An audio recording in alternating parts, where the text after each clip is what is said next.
Dear students, a very warm welcome to all of you in my today's lecture of Operations Research. In today's lecture, we will discuss upon the further numerical on project evaluation review technique. The numerical is as follows. A small project consisting of 8 activities has the following characteristics. तो यहाँ आपको इस project के reference में activity दे रखी है A B C D up to dash H तक. इनकी प्रीडिसेसर्स दे रखे हैं. ए और बी स्टार्टिंग एक्टिविटी है. सी फॉलो कर रही है ए को, डी भी ए को, ई भी ए को, एफ फॉलो कर रही है बी सी को. इसका मतलब बी और सी मर्ज एक्टिविटी होंगे. जी फॉलो कर रही है डी को और एच फॉलो कर रही है ई एफ जी, यानी कि ई एफ जी मर्ज एक्टिविटी होंगे. ठीक है. अब इन एक्टिविटी के आपको optimistic time, most likely time और पेसिमिस्टिक टाइम दे रखे हैं डेज में. फाइंड आउट क्या करना है यहाँ पे आपको, draw the PERT network for the project. दूसरा, एक्टिविटी शेड्यूल तैयार करना है आपको प्रोजेक्ट के लिए. तीसरा, क्रिटिकल पाथ डिटरमाइन करना है. और फोर्थ वन है इसके अंदर, if the project manager wants to 99% sure that the project is completed on the schedule date then determine that scheduled date. यानी कि अगर 99% श्योरिटी चाहता है प्रोजेक्ट मैनेजर तो आपको वो शेड्यूल डेट बतानी है जो उसे फॉलो करने चाहिए प्रोजेक्ट को कंप्लीट करने के रेफरेंस में. ठीक है. तो पहले हम क्या करेंगे, जो हमारे पास optimistic time, most likely time और पेसिमिस्टिक टाइम दे रखे हैं उसके बेसिस पर हम डिफरेंट एक्टिविटी के एक्सपेक्टेड टाइम को कैलकुलेट करेंगे और इनके वेरिएंस को भी हम डिटरमाइन करेंगे. तो इसके लिए मैंने एक टेबल यहाँ ड्रॉ कर रखी है जिसमें मैंने एक्टिविटी, इनके टाइम एस्टिमेट्स यानी कि T O optimistic time, T M most likely time और टीपी पेसिमिस्टिक टाइम को नोट कर रखा है. ठीक है. अब मैं क्या करूँगा, इनके एक्सपेक्टेड एक्टिविटी टाइम को फॉर्मूले की हेल्प से कैलकुलेट करूंगा. फॉर्मूला क्या है, T E is equal to T O plus 4TM plus T P upon 6 और फिर वेरिएंस निकालेंगे इसका टीपी माइनस T0 अपॉन 6 के होल स्क्वायर से. तो पहले हम एक्टिविटी ए की बात करते हैं. 4 का 4 टाइम्स निकालेंगे, 4 चौक 16 और 2 18, 18 2 20 और 10 30, 30 बटे 6 यानी कि इसका जाएगा 5 डेज. ठीक है. सेकंड बी की बात करते हैं. तो बी के रेफरेंस में 12 चौक 48 और 10 58, 58 और 20 78 और 6, 78 और 6 84. तो 6 कम 6 और 2 8, 6 24, 14 84, 4 निम 36, 76 और 8 44 और 10 54, 6 निम 54, 15 चौका 60 और 10 70 और 20 90, 15 छक्का 90, 7.5. तो इसका 4 टाइम्स करोगे, 4 7 28 और 2 30, 37 और 1 38 48, 6 8 48. इसका 9 ही रहेगा.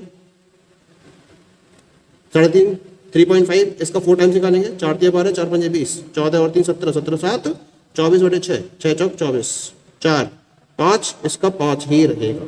ठीक है. अब वेरिएंस कैलकुलेट कर लेते हैं हम. तो पहले हम बात करेंगे ए की. तो 12 में से 2 होगा 10, 10 बटे 6 का मतलब हो गया 5 बटे 3 और 5 बटे 3 का स्क्वायर जाएगा 25 बटे 9. ये इसका वेरिएंस हो गया. अब बी की बात करते हैं. 26 में से 10 गए 16, 16 बटे 6. तो 16 बटे 6 का मतलब हो गया 8 बटे 3 और 8 बटे 3 का स्क्वायर करेंगे तो 64, 64 बटे 9. ये इसका वेरिएंस हो गया. ऐसे सी की बात करेंगे. 10 में से 8 गए 2, 2 बटे 6 का मतलब 1 बटे 3 और 1 बटे 3 का स्क्वायर हो जाएगा 1 बटे 9. ठीक है. ऐसे डी की बात करेंगे तो बी 20 माइनस 10, 10 अपॉन 6 का मतलब 5 अपॉन 3, 5 अपॉन 3 का मतलब हो जाएगा स्क्वायर 25 अपॉन 9. ई एक्टिविटी के रेफरेंस में 11 माइनस 7 4, 4 अपॉन 6 मतलब 2 अपॉन 3 और 2 अपॉन 3 का स्क्वायर हो जाएगा 4 अपॉन 9. 9 माइनस 9 0 का स्क्वायर 0 ही रहेगा. 7 माइनस 3 4, 4 अपॉन 6 मतलब 2 अपॉन 3 और 2 अपॉन 3 का स्क्वायर हो जाएगा 4 अपॉन 9. ठीक है. ऐसे लास्ट में 5 माइनस 5 0 का स्क्वायर 0 ही रहेगा. तो इस तरह से हर एक्टिविटी के लिए मैंने वेरिएंस को भी कैलकुलेट कर लिया है. Now we will draw the PERT network for the project. तो अब हम PERT नेटवर्क को ड्रॉ करेंगे प्रोजेक्ट के लिए. तो इसके रेफरेंस में ए और बी स्टार्टिंग एक्टिविटी आपको दे रखी है. ठीक है. तो यहाँ मैं ए और बी को डिफाइन करूंगा. सबसे पहले तो ये हुई आपके पास एक्टिविटी ए और ये हुई आपके पास activity B. This is activity A and this is activity B. ये हुई एक्टिविटी ए और ये एक्टिविटी बी. ए का हमने एक्सपेक्टेड टाइम कैलकुलेट कर रखा है. ए का है 5 डेज और बी का हमने निकाला है 14 डेज. ठीक है. आगे नोट करते हैं इसको ना, सी डी और ई ये तीनों ए को फॉलो कर रही है, लेकिन बी और सी मर्ज एक्टिविटी है। तो ए को फॉलो कर रही है सी, तो उसको बी पर मैं जाकर मर्ज कर दूंगा। ठीक है, ये वही सी का टाइम दे रखा है, हमने निकाला है सी का, दैट इज 9 days। अब डी भी फॉलो कर रही है किसको, ए को, और ए भी फॉलो कर रही है ए को। तो यहां मैंने इसको नोट कर लिया डी,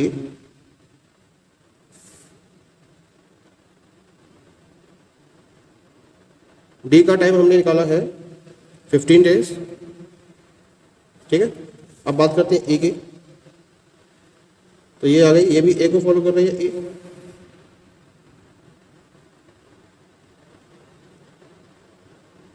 ई का टाइम ड्यूरेशन मैंने निकाला है 8 days। ठीक है, तो सी डी तो तीनों ए को फॉलो कर रही है। अब एफ फॉलो कर रही है बी कॉमा सी को, लेकिन ई एफ जी मर्ज एक्टिविटी है। ठीक है, तो इसका मतलब बी कॉमा सी एफ हम एक्टिविटी निकालेंगे इससे, और इस एफ को हम ई पर जाकर मर्ज कर देंगे। ठीक है, और जी फॉलो कर रही है डी को, तो डी से हम एक्टिविटी जी को निकालेंगे और इसे भी हम ई पे जाकर मर्ज कर देंगे। तो ई एफ जी तीनों मर्ज एक्टिविटी हुई यहाँ पर। तो ये एक्टिविटी आ गई हमारे पास जी, जो डी को फॉलो कर रही है, और ये एक्टिविटी आ गई जो बी और सी है, ये आ गई एक्टिविटी एफ। इसका टाइम ड्यूरेशन में निकाला है एफ का 9 days, और जी का टाइम ड्यूरेशन है हमारे पास 4 days। अब ई एफ जी जो तीनों मर्ज एक्टिविटी है, इनको फॉलो कर रहा है एच। तो यहां से हम एक एक्टिविटी और फॉलो करेंगे, दिस इज एक्टिविटी एच, और इस एच का टाइम ड्यूरेशन हमने कैलकुलेट किया है, दैट इज 5 days। ठीक है, अब हमें क्या करना है, अब हमें इनके रेफरेंस में ई वैल्यूज और एल वैल्यूज को डिटरमाइन करना है, लेकिन इससे पहले नंबरिंग कर देते हैं हम इसकी। ये है कि नंबर 1, ये नंबर 2 इवेंट, ये भी नंबर 3। ठीक है, इसके बाद ये नंबर 4, ये नंबर 5, और ये जाएगी नंबर 6। तो इस तरह से ये 6 इवेंट्स हमें यहाँ डिटरमाइन हो रही हैं। अब ई वैल्यूज एल वैल्यूज निकालनी है मुझे इसके रेफरेंस में। तो इसके रेफरेंस में मैं E1 L1 नोट कर लेता हूँ 1 के रेफरेंस में, 2 के रेफरेंस में A2 L2, 3 के रेफरेंस में A3 L3, 4 के रेफरेंस में E4 L4, 5 के रेफरेंस में E5 L5, और 6 के रेफरेंस में मैंने नोट कर लिया यहाँ पर A6 और L6। ठीक है, अब मैं यहाँ पर फॉरवर्ड पास मेथड का यूज करूंगा, और फॉरवर्ड पास मेथड के अकॉर्डिंग E1 की वैल्यू रहती है 0। फॉर्मूला यूज करेंगे EJ is equal to EI plus TIJ। तो 0 + 5 कितना जाएगा, ये 5। ठीक है, अब इसके लिए निकालना है। तो यहाँ से 2 एक्टिविटीज दिखाई दे रही हैं। तो एक तो टाइम आएगा 5 + 9 इज इक्वल टू 14 का, और एक आएगा 0 + 14 यानी कि 14 का। दोनों ही केस में 14 है, तो इसको मैं लिख दूंगा 40। ठीक है, अब यहाँ से देखते हैं 5 + 15 ये आएगा 20, 20 + 4 24, एक यहाँ से आएगा। यहाँ से देखते हैं 5 + 8 13, और यहाँ जाएगा 14 + 9 23। तो 20 + 4 24 ये मैक्सिमम है इन तीनों में, तो 24 को हमें पुटअप करेंगे। 24 + 5 कितना जाएगा, it will be equal to 29। तो 29 डेज आ गया हमारा यहाँ पर। ठीक है, अब बैकवर्ड पास मेथड का यूज करेंगे, तो हम L की वैल्यू को यानी कि L6 की वैल्यू को हम 29 रखेंगे यहाँ पर। अब हमें फॉर्मूला अप्लाई करना है Li is equal to LJ minus TIJ, और उससे प्रीवियस जो इवेंट्स हैं उनके हम अर्लीस्ट स्टार्टिंग टाइम को कैलकुलेट करेंगे। तो 29 - 5 कितना आएगा, 24। ठीक है, 24 - 9 23, 24 - 9 14 दिन हो गए, 5 15, 15 9 24। ठीक है, ऐसे निकालिए 24 - 4 ये आएगा 20। यहाँ तक क्लियर हो गया। 20 - 15 5 आएगा, यहाँ से भी आएगा ये। 24 - 8 16 आएगा, और 15 - 9 कितना आएगा, 6। तो 20 - 15 5 मिनिमम है, तो यहाँ पर हम 5 को कंसीडर करेंगे।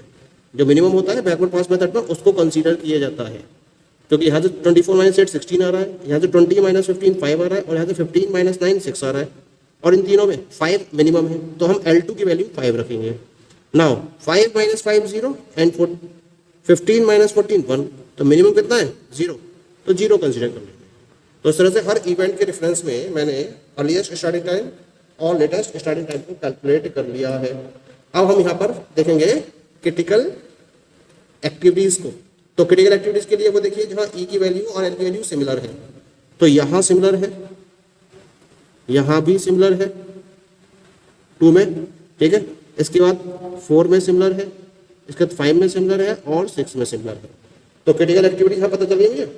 तो क्रिटिकल एक्टिविटीज कौन कौन सी हो जाएंगी यहाँ पर देखिए,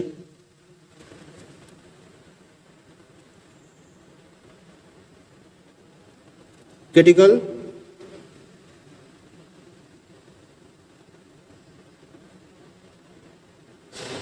एक्टिविटीज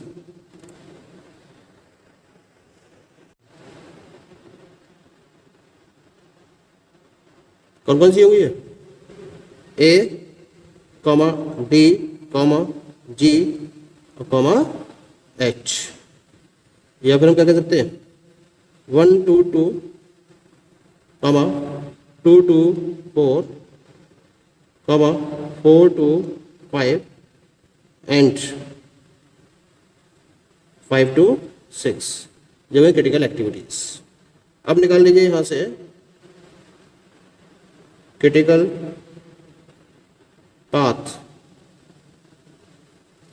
क्या हुआ क्रिटिकल पाथ, देखो यहां से A to D, D to G, G to H, या फिर 1 to 2, 2 to 4, 4 to 5, 5 to 6। तो नोट कर देते हैं यहाँ पर हम क्रिटिकल पाथ को, A to D to G to H, या फिर 1 2 2 2 4 2 5 2 6 जो है क्रिटिकल पाथ। अब निकालेंगे expected project completion time.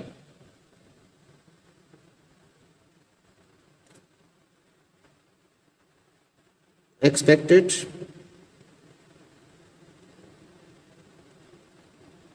Project completion time. Critical activities के टाइम ड्यूरेशन को ऐड कर दो।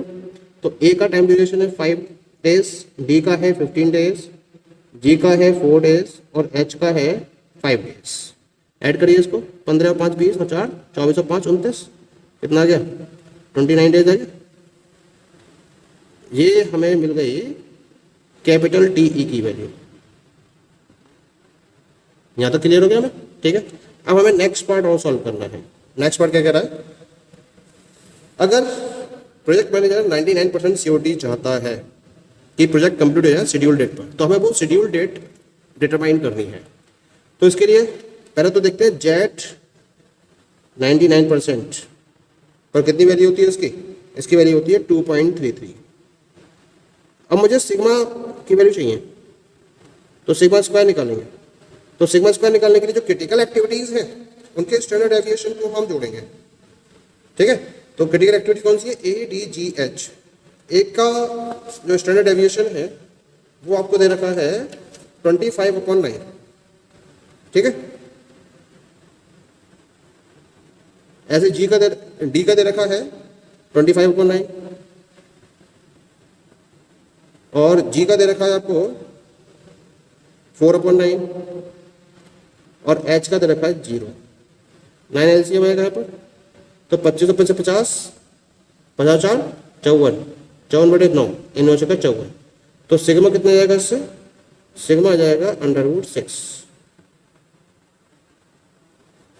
या तो क्लियर हो गया, सिग्मा √6 निकाल लिया। अब हम फॉर्मूला अप्लाई करेंगे, Z is equal to T S minus T A, Z is equal to probability,